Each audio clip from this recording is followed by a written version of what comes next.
these regions.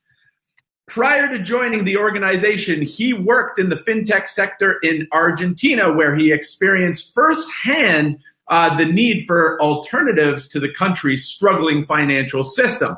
His academic background includes software development and economics. The Maker Foundation is the organization facilitating the development of MakerDAO. MakerDAO governs the Maker protocol and DAI, the world's first decentralized collateral-backed stablecoin on the Ethereum blockchain. DAI mitigates volatility through autonomous systems of smart contracts called the Maker protocol and through decentralized community governance. Here to do a talk titled, "Where Are We At with DeFi?" Please tell me. Please welcome our first guest, Mr. Gustav Arentoft. Welcome, Gustav. The stage is all yours. Thank you. Thank you very much, Chris. I think that was a very elaborate introduction, and I think you probably skipped my first few slides there. So I'll jump right into it. And thank you so much.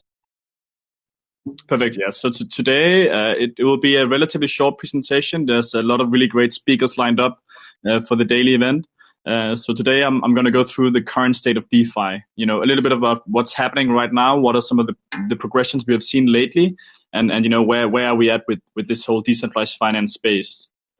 So as Chrissy mentioned, my background is emerging markets, fintech technology. I work for the Maker Foundation, but I am originally Danish. So right now I'm back here at the Maker headquarters in Denmark, as our founder Rune Christensen is also a Dane. And through my role doing business development and partnerships, I take projects from initial conversations all the way to full scale integrations with the Maker protocol. This also means I have a very holistic overview of everything that is happening right now in the ecosystem around the Maker protocol. Let's jump right into it, right? So I'm just going to warn you, there's a little bit of a DAI promotion on the side in here. As you know, Maker, we do issue the decentralized stablecoin DAI, but I'll try to maintain the focus on like a more general and broad perspective of DeFi. So if we look at some of the properties of DeFi, it's really that, we have the immutability and transparency of blockchain, which is, some of the properties that the blockchain really excels at, right? You have these ledgers where it's you cannot like reverse transactions. There's no centralized entity that governs these blockchains. You have the transparency that everyone can see what is going on. You can follow all the flows of capital, and in decentralized finance, this is incredibly important, right?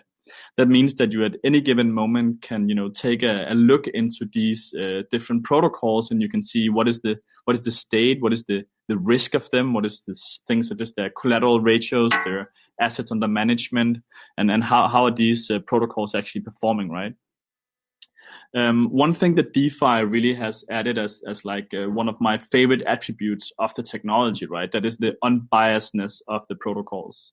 So, traditional finance is very biased in a lot of different ways that, it discriminates against things such as, race, origin, religion, and current location, right? I mean, whether you're from South Africa or Denmark or Argentina, as we see the picture here, you get very, very different, like very, very different access to finance. And the local systems deviate and differentiate a lot. So as Chris also mentioned, I used to live in Argentina, where the local financial system is mildly put like close to being a disaster, right? They have huge inflation rates every single year, and the people there, like by relying on the local infrastructure, simply does not have very good ability or access to financial services, right? So with this unbiasedness, we actually go in and we now have created these systems where it doesn't matter who you are, where you're from, you get the same and equal opportunity, you get the same and equal access to these protocols, you get the same rates as everyone else, as long as you bring the same assets. There's no discrimination at all. And this also means that this is, open for everyone, everywhere, all around the world. Of course, there can be some limitations in front-end access if you operate some of the protocols from very regulated markets. But unlike a blockchain smart contract level, these things are open to everyone.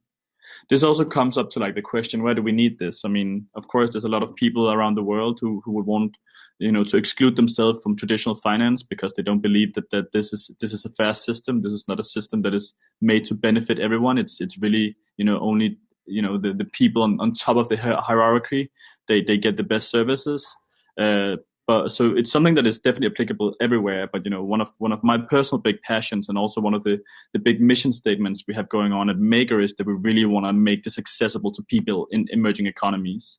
So we have a very big focus, and to my big joy, one of our biggest markets is also Argentina, which is something that I hold quite dear as I lived there for a while. So in the context of DeFi, decentralization means a free and open ecosystem in which anyone can participate to build new products, businesses, and industries.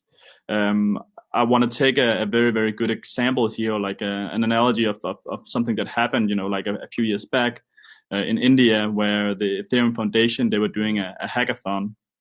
And at this hackathon, these two Indian brothers, they showed up. Without knowing anyone in the industry, without having any experience in it. They didn't have a college degree. And at this hackathon, they built a product called InstaDApp.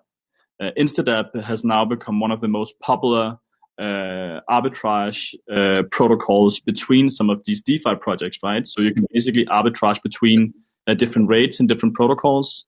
And they raised, just end of last year, they raised $1.8 million. And this is really, like a very good example that, this like completely free and open ecosystem, anyone can come in and they can build these new products and businesses, right?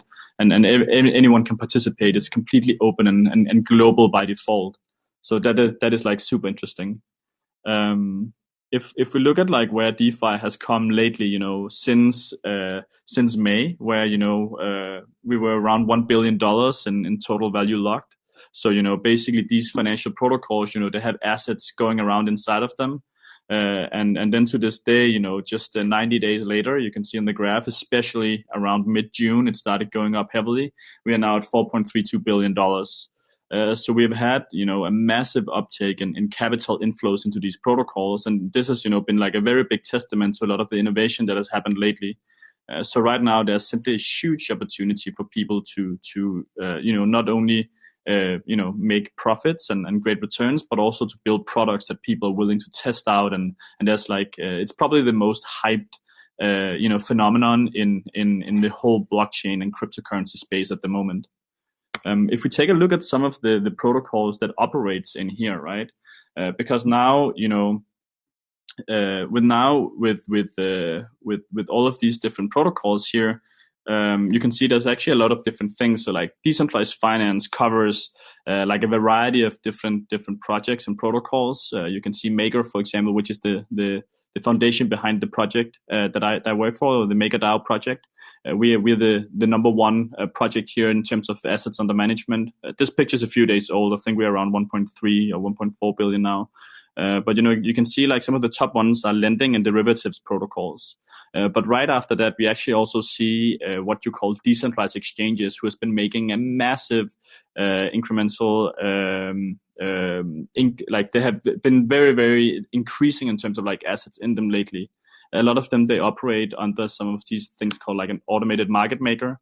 I'm sure that there will be people on later today who can tell you a little bit more in detail about how these things actually work. But like as a general thing, like finance, like DeFi covers a lot of different things, both in regards to trading, derivatives trading as well. We have synthetics, which is a very, very popular project. And then we have these decentralized exchanges. So, a lot of these projects here, they cover, everything from you would find in the traditional finance space as well. So because of the massive uptake in that I showed you guys earlier, this has also mean that there has been like a massive demand increase in the demand of like the on-chain transactions for DAI, our own stablecoin. So this is just really like a short slide to show you like how much that this has actually increased, right? It's really been blowing up lately, and I think this is like a great time to learn more about it and figure out if this is something you want to participate in. So whenever we talk about DeFi, we also have to mention Ethereum. So Ethereum is the second biggest blockchain, is the biggest smart contract based blockchain, and on Ethereum as well, a lot of these protocols here being built. So you can see like Ethereum really being like the bottom tech layer, the layer 0, and then on top of that we have Maker, which is the project I work for, where we really add this decentralized stability in form of DAI to the other projects. We have the lending protocol sitting on top of us, like Compound, Nuo, DYDX, and Aave as well. And then we have kind of like the application layer, where we then see, a lot of these decentralized exchanges, the synthetic trading protocols, and there's just a lot of different things here, like automated investment brokers, like SET protocol. UMA is also another derivative system. And then, in the forefront, we have the user aggregation layer. And this is really where you as a user can get like the most seamless and easy experience. And this is also where InstaDebt that I mentioned before, you can see them on the top there. And you can also see, I would really recommend you guys looking into both Sirion if you're looking for a more web-based experience, and Argent if you're looking for a more mobile experience. Those are really, really awesome products too. And to give you a little bit of an idea about like how these things are put together, right? So there's a lot of talk about what's called like the money Legos, right? So for example, if you look to the left, which is the money Lego application, in this case, we're talking about Compound. So Compound uses the building block of DAI from Maker to provide a financial service themselves, right? To provide a lending protocol, a peer-to-peer money market, you could call it. Then you have something like Sirion, for example, on the right, where if we go back, you can see Sirion is one of the ones all the way up top, which is really the user aggregation layer, right? So Sirion, in this case, they combine a big variety of different products and protocols, and they display this in their own version, in their own product, directly to the user. And this was a similar thing that I described that InstaDebt was doing earlier, right? So also one of the things that we have seen and really, has been like one of the testaments to why we've had so much growth recently in DeFi is that, a lot of these things here, they're completely compatible, right? You can always take these different building blocks and build new products and experiences. And this is really where innovation starts to be really, really quick, right? You can imagine that, for example, if you take a traditional company who has a great user experience, like Revolut, for example, which is a big one of these neobanks, one of the most popular ones in Europe. They've had to build all of this infrastructure themselves, and they provide a lot of the same services, like trading, custody, like savings, interest rates, spending, and so on. But for these Ethereum applications, these Ethereum user aggregation applications, they can actually just take the building blocks that other companies have spent thousands of hours and millions of dollars building, and they can just take it and with a couple of lines of code. Sometimes not a couple, but I think you get the point. They can actually build these like completely new products, and this is some of the stuff that we have seen really explode lately. That a lot of these things are starting to mature, and this has really been great to see and great to be part of. And right now we are starting to I think tackle a little bit of the problem that a lot of people had with DeFi in the past, which was that like the user experience wasn't very nice. But to this day, I would say that things such as like Sirion, InstaDebt, DeFi Saver, and Argent, for example, they can compete with a lot of traditional neobanks, for example, in the space, and they're using mostly DeFi projects on the back end. We actually recently marked the 5-year after Ethereum launch, and this is a little bit of an old picture, and unfortunately I don't quite have the data skills to create pictures like these. But this is basically the composability shown in an index of the Ethereum protocols, right? So here you see a lot of the projects that I mentioned before. You can see the activity between them, right? So this is really, like a showcase of how interconnected and intertwined all of these things here are. And how they're being used against and with each other. So this is also why, even though there are several, for example, lending and finance protocols compared to Maker, we actually see ourselves as being partners with all of them. And you can also say that, like a rising tide lifts all boats, right? And this is really something we have seen lately where, like the influx of capital into DeFi with one of the slides I showed you guys earlier, has not really been, only on like a few projects, but has actually been, on almost all of them. And that also means that, now in the top 10 biggest DeFi projects, all of them have more than $100 million in the protocol.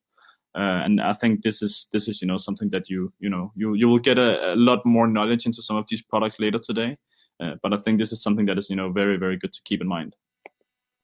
So DeFi, if I have to put a little bit of a Silicon Valley statement to it, I know that this is a little bit for me at least as someone from Europe, I think is a little bit funny. But DeFi really looks to unlock the power of the blockchain to create economic empowerment. And if we really take a moment to think about this is really allowing people to take control of their own assets, their own finances, their own money, and enable them to participate in these decentralized networks that are bound together not by centralized entities telling you what you should or shouldn't do, but really bound together by economic incentives, right? So I think one thing which is really, really cool in this whole decentralized finance space is that you have this whole network of different actors and people who is not bound together by relationships or necessarily geographical location or being in the same regulatory regimes, right? But they're bound together by incentives provided by the protocols laid out in the networks. This is really something that is playing out in a very, very interesting way, and I think this is probably the first time we will ever see this kind of development happen in such a short period of time in regards to technological advancement. It's really been incredible to see. So this was my brief intro to the state of DeFi. I know that there will be a lot of very smart people coming on later who will be able to pick up some of the things that I didn't really get to go in depth with. I just want to say thank you for having me. My name is Gustav Arentoft again. You can reach out to my Twitter at @Arentoft or my link at Gustav Arentoft. Also use Telegram, and my email is there if you have any further questions. If you want to learn more about Maker, you can go to our website, makeitDAO.com. We also have, our chat.makeitDAO.com, or you can follow us on Twitter at makeitDAO. So I just got a question from Nino Nomad. Do you plan any other stablecoin pegged to the euro? So for Maker, right now we are pegged to the US dollar. But it's definitely on our roadmap and vision that we, over time will be able to have other pegs as well. But as you can imagine, with the recent developments, there's simply been so much going on that we haven't quite had the time yet to be able to build this stuff out here. But it's definitely on the roadmap that eventually we will end up there. And I can see that some people they ask for my presentation, and yes, I can share the presentation afterwards. That's not a problem at all. So what is the business model behind all this DeFi protocol? Yeah, so the business model, it varies a lot between the different protocols, right? But for example, in lending money markets, you would often have someone taking a small cut. In the automated market making systems, such as the Decentralized Exchanges, right? You have the ability to basically, you get rewarded for providing liquidity. So, if you put in money in the protocol and people use that liquidity, then you get a reward for providing liquidity. So in a lot of the protocols themselves, they have built in, economic incentives to basically, open up for liquidity, right? So it really depends on which type of project it is, and I think most projects have very different business models. Even if it's a similar style project, a lot of people try to do it in different ways. And then if I wanted to build that in a Lego fashion with some devs, how easy / difficult would that be? I think that really depends on the scope and the ambition of your project, right? I think you could pretty easily come to a POC, something where you would do something quite simple. That could be done in a weekend at a hackathon, as we've seen in the past. But if you're having very big ambitions with what you're doing, then it might scale and be more difficult. Is it practical to run DeFi on the Bitcoin blockchain protocol? That's very difficult because you don't have the ability to run smart contracts on Bitcoin. So I know that they've been trying to do it, for example, with the RSK sidechain. But right now, the only protocol that really has DeFi is Ethereum, and it seems like that's where it's going to stay for now. I think that was the last question I could take. I can see now I'm 1 minute over time. So I just want to thank everyone for having me here. I'm going to put it back to Chris, who's going to announce the next speaker. And thanks a lot, guys. And feel